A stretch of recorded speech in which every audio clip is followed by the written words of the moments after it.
کہ شرک کی حالت میں اس کی موت نہیں ہوئی ہے.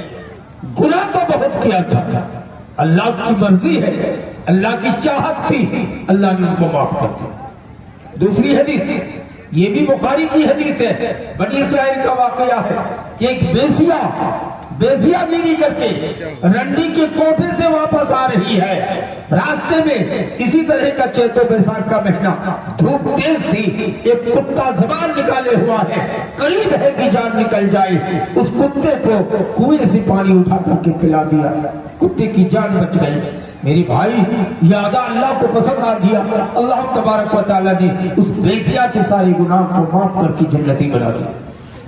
ایک تیسری حدیث، نبی کریم صلی اللہ علیہ وسلم فرماتے ہیں کہ ایک تہجد گزار خاتون ایک بلی کو کھمبے سے باندھ کر کے رکھی تھی اور اس کو کھانے پینے کی کوئی سامان نہیں دیا. بلی وہاں بلک ختم ہو گئی. اللہ کو یاد اتنا خراب لگا کہ اس تہجد گزار خاتون کو اللہ نے جہنمی بنا دیا.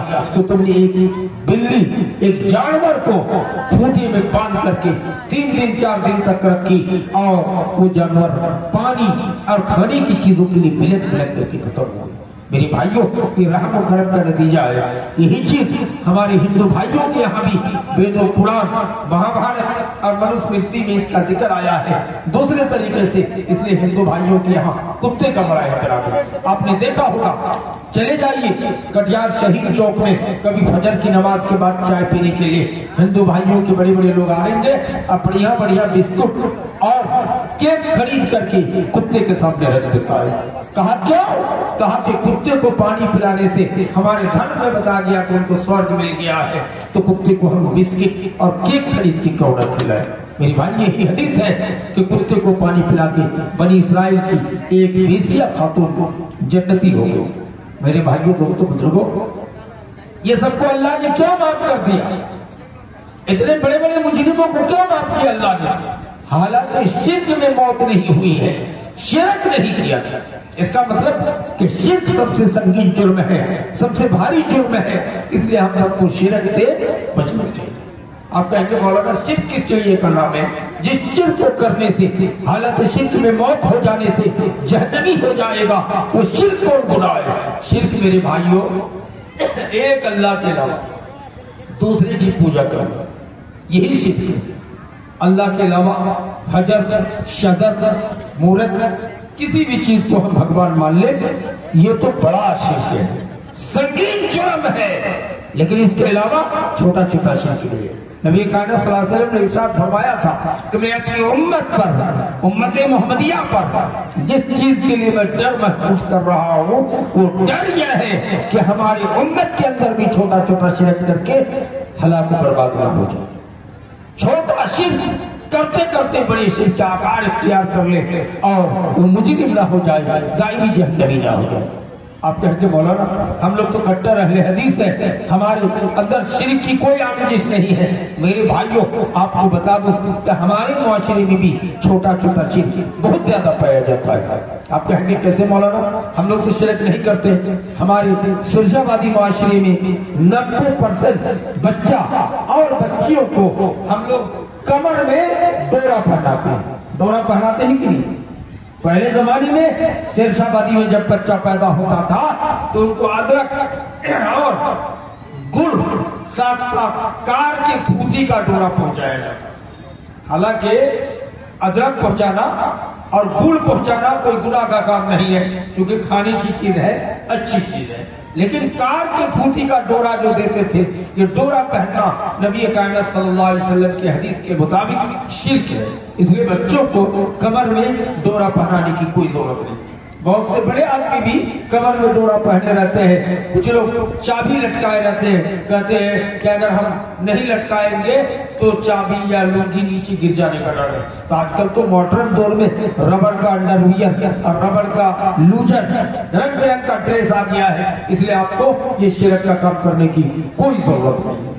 اور ہمارے معاشرے میں شرک، ہم بہت سے لوگ ہیں تعویذ بنواتے ہیں مولویوں سے، اور کوئی سیدھے سادے ضمیر فروش مولوی بھی ہوتے ہیں کہ تعویذ بنا کے 500 روپے 1000 روپے میں بیچتے ہیں. وہ تعویذ کچھ لوگ گلے میں لٹکاتے ہیں، کچھ لوگ ہاتھ میں باندھتے ہیں، کچھ لوگ کمر میں باندھتے ہیں، کچھ لوگ تو یہ ہے کہ پیر میں باندھے رہتے ہیں۔ اللہ اکبر، یہ کتنا بڑا اور سنگین جرم ہے۔ نبی صلی اللہ علیہ وسلم کی حدیث ہے کہ من تعلق تمیمۃ فقد اشرک، جس نے تعویذ لٹکایا اس نے شرک کیا۔ میرے بھائیوں، آپ تعویذ لٹکانے کا کام ہرگز نہ کریں۔ آپ کہیں گے مولانا آیت قرآنی سے بھی تعویذ لٹکانا شرک ہے؟ جی ہاں، قرآن لٹکانے کے لیے نہیں ہے، قرآنی آیات کو تلاوت کرنے کے لیے ہے۔ اس لیے آیت قرآن سے بھی کوئی تعویذ بنا کے دیتا ہے، آپ گلے میں یا ہاتھ میں باندھتے ہیں تو آپ شرک کا کام ہے۔ آپ کی موت اس حال میں ہو جائے تو آپ دائمی جہنمی ہو جائیے گا، نمازی ہونے کے باوجود، تہجد گزار ہونے کے باوجود۔ کیوں؟ آپ نے شرک کیا ہے کہ نبی نے فرمایا کہ تعویذ لٹکانا، تعویذ کا پڑھنا شرک، سمجھ رہے؟ اس لیے ہم تعویذ ہرگز نہ لگائیں۔ بہت سے لوگ ہیں اگر کسی کو لگاتار بخار آ جائے تو کہتے ہیں کہ پانی بخار ہے، اس بخار کو ختم کرنے کے لیے قسم کی جڑی بوٹی کان پہ باندھ دیتے ہیں، ہاتھ میں باندھ دیتے ہیں۔ میرے بھائی، یہ سب چیز ان وقتوں والی بات ہے۔ کوئی پیڑ یا کوئی جڑی بوٹی کی چیز ہاتھ میں باندھنے سے ٹھیک ہو جائے گا؟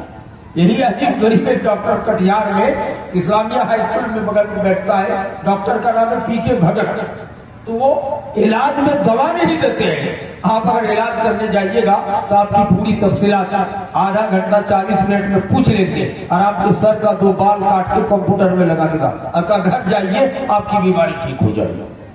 یہ بھی حیرت کی بات ہے، ان وقت کی طرح کہ کان میں کوئی جڑی بوٹی باندھ دے گا تو ٹھیک ہو جائے گا، یہ غلط ہے۔ اس لیے سب چیزوں سے پرہیز کرنا چاہیے۔ اللہ کے رسول نے دوسری جگہ ارشاد فرمایا کہ ان الرقى والتمائم والتول من الشرك، آپ نے فرمایا کہ ان الرقى، جھاڑ پھونک کرنا، والتمائم، تعویذ لٹکانا، والتول، اور محبت بڑھانے یا گھٹانے کے لیے کوئی یوز کرنا، یہ سب شرک میں سے ہے۔ کہ جھاڑ پھونک کرنا نبی صلی اللہ علیہ وسلم نے شرک قرار دیا ہے، حالانکہ جھاڑ پھونک آیت قرآنیہ سے جس میں شرکیہ کلمات نہ ہو کرنا جائز ہے۔ علامہ ابن تیمیہ رحمہ اللہ نے ایک مضمون بیان کیا ہے کہ الفرق بین الراقی والمسترقی، ایک ہے کہ جھاڑ پھونک خود کرنا اور ایک ہے کہ جھاڑ پھونک کرنے والے کو واویلا کے ساتھ بلانا۔ ہمارے بچے کو یا بچی کو بھوت پکڑ لیا یا جن کا اثر ہو گیا، آپ فوراً کہنے لگے کہ ایک کام کیجیے، جلدی سے مولانا صاحب کو بلائیے تو ہماری بچی ختم ہو جائے گی۔ اس کا مطلب ہے کہ آپ کو اللہ پر بھروسہ نہیں ہے، اس مولانا کی جھاڑ پھونک کرو، یہ سب غلط طریقہ ہے۔ لیکن ایسے جھاڑ پھونک کو قرآنی آیات سے کرنا سنت طریقہ ہے۔ سنن ابی داؤد کی حدیث صحیح سند کے ساتھ ہے کہ نبی صلی اللہ علیہ وسلم گزر رہے تھے، ایک بوڑھے آدمی بیٹھے ہوئے تھے، واویلا کر رہے تھے، تو اللہ کے رسول نے ان کی پیشانی میں ہاتھ رکھ کر قرآن کی کچھ آیتیں پڑھ کر کے دب کر دیا، ٹھیک ہو گیا۔ یہ حدیث اس بات پر دال ہے کہ اپنے سے جھاڑ پھونک کرنا قرآنی آیات سے سنت ہے، کر سکتے ہیں، لیکن اس کو تعویذ لٹکانا یا اس طرح غلط بھروسہ کرنا یہ شرعی اعتبار سے غلط ہے۔ دوسرا بات تمائم، تعویذ، کسی بھی طریقے سے تعویذ باندھنا۔ میرے بھائی، آپ کہیں گے تعویذ ہٹا لینے سے ہمیں ڈر لگتا ہے رات میں، یہ سب غلط بات ہے۔ اب تعویذ کو پھاڑ کے پھینک دیں، اللہ پر بھروسہ کریں، توکل اللہ کریں، یقیناً آپ کامیاب وہ کامیاب ہو جائیں۔ تیسری بات، وتے والا، ٹائم ختم ہو چکا ہے، اشارہ بار بار ہو رہا ہے۔ وتے والا کے معنی اعمال حب، محبت بڑھانے یا گھٹانے کے لیے کوئی عمل کرنا۔ ہماری سرشاوادی بھاشا میں کہتے گاچھ کھلا دینا۔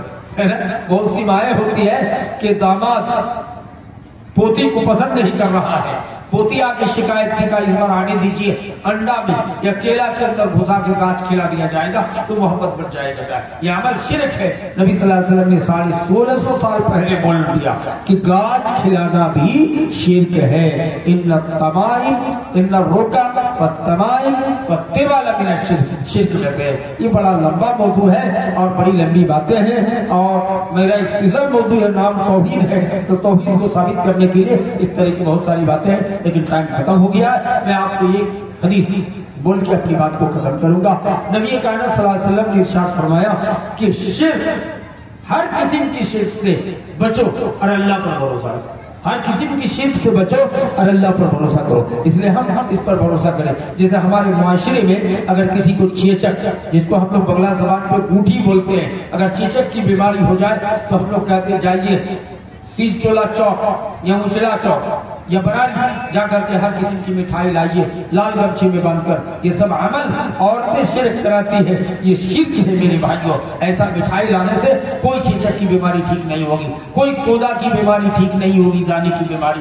لیکن کچھ مکار عورتیں ایسی ہوتی ہیں کہ چیچک ہے، مجھے کودا ہے، مجھے دانے کی بیماری ہے، ایک ساڑی بنانے سے خرید کے لے آؤ، ٹھیک ہو جائے گا، ٹھیک ہو بھی جاتی ہے۔ یہ سراسر شیطانی مکرو فریب ہے، تو ایسا کرنا شرک ہے۔ اس لیے اس طرح کی مٹھائیاں لانا، راستے میں کسی کے ساتھ نہ بولنا، یہ ہرگز نہ کریں، یہ سب مشرکانہ عمل ہے، اور یہ چھوٹا چھوٹا شرک کی شکل بڑی ہو جانے پر اب دائمی جہنمی ہو جائے گا۔ اور ہمارے استاد محترم علامہ ڈاکٹر ابراہیم مدنی حفظہ اللہ جو بنارس مدن پورہ کے رہنے والے ہیں، وہ عقیدۃ الطحاویہ پڑھاتے سمے یہ بھی بولے تھے کہ گھر کو یا کھلیان کو آپ اگر گوبر سے لپائی کرتے ہیں تو یہ بھی شرک میں شامل ہے، اس سے بچنا چاہیے۔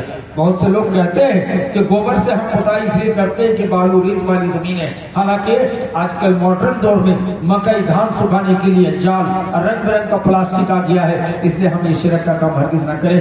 میرا ٹائم ختم ہو گیا، میں آپ حضرات سے گزارش کروں گا کہ جو بھی کلمات یہ 10-15 منٹ میں نے بتانے کی جسارت کی ہے، یہ آخری پیغام یہ سمجھ لیجئے کہ دنیا کے ہر پاپی کو ممکن ہے کہ اللہ معاف کر کے جہنم کی سزا بھگتنے کے بعد جنت دے دے، لیکن اگر حالت شرک میں ہماری آپ کی موت ہو جائے تو اللہ تعالی ہمیں دائمی جہنمی بنا دے گا۔ اس لیے ہم شرک سے بچے، ہم چراغ نہ چڑھائیں، ہم یہ دیپاولی کی رات میں چراغ یا موم بتی نہ جلائیں، ہرگز شرک نہ کریں، ہر چیز پر اللہ پر بھروسہ رکھیں، غلط چیز پر بھروسہ نہ رکھیں۔ یہ بھی کہنا شرک ہے کہ فلانا آج کمزور ڈرائیور گیا جس کی وجہ سے ہمارے باپ ماں کی ٹرک سے دب کر کے موت ہو گئی، یہ بھی شرک میں شامل ہے۔ اللہ کہتا میں نے موت لکھ رکھا تھا آپ کی ماں کی، آپ کے باپ کا، کہ ٹرک کے چکے سے دب کر کے مر جائیں گے، اس لیے آپ اس کا خاص خیال رکھیں کہ دب کر کے ہی مر جائے گا، وہ تو کمزور ڈرائیور جائے گا۔ یہ ڈرائیور کی غلطی نہیں ہے، رب کی طرف سے لکھا ہوا تھا، اس لیے ہم عزم کریں، ارادہ کریں کہ ہم کسی قسم کی شرک نہ کریں ہر حال میں۔ کیا بگڑی بنانے والا اور بگڑی کو بگاڑنے والا ایک اللہ کی ذات ہے، یقین مانیے۔ حضر میں، سفر میں، گھر میں، بچوں میں، بیماری میں، مصیبت میں، خوشی میں، ہر وقت ہم یہ عقیدہ رکھیں کہ دنیا میں ایک بال بھی بیکا اللہ کے علاوہ کوئی نہیں کر سکتا ہے، نہ کوئی تکلیف پہنچا سکتا ہے اور نہ کوئی ہمیں اچھائی پہنچا سکتا ہے، ایک ذات صرف اللہ کی ہے۔ اللہ تعالیٰ سے دعا ہے کہ رب العالمین ہم تمام مسلمانوں کو توفیق دے کہ ہم کسی بھی حال میں شرک جیسے سنگین جرم کو بجا نہیں لائیں گے، نہیں کریں گے۔ ہم آدھی روٹی کم کھائیں گے لیکن شرک کی تمام قسم کی گناہوں سے بچنے کی کوشش کریں گے۔ اللہ تعالیٰ ہم جیسے کچھ مولوی ایسے بھی ہے جو تعویذ بنا کے دیتے ہیں، بیچتے ہیں، شرک کا کام کرتے ہیں، اللہ ان کو بھی ہدایت دے کہ اس طرح کا شرک کا کام نہ کریں۔ اللہ تعالیٰ ہم تمام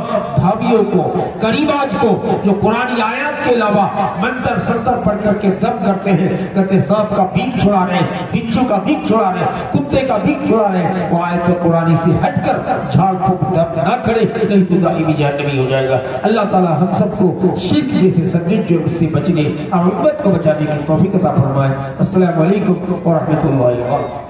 جزاک اللہ خیر الجزاء۔ یہ تھے فضیلت الشیخ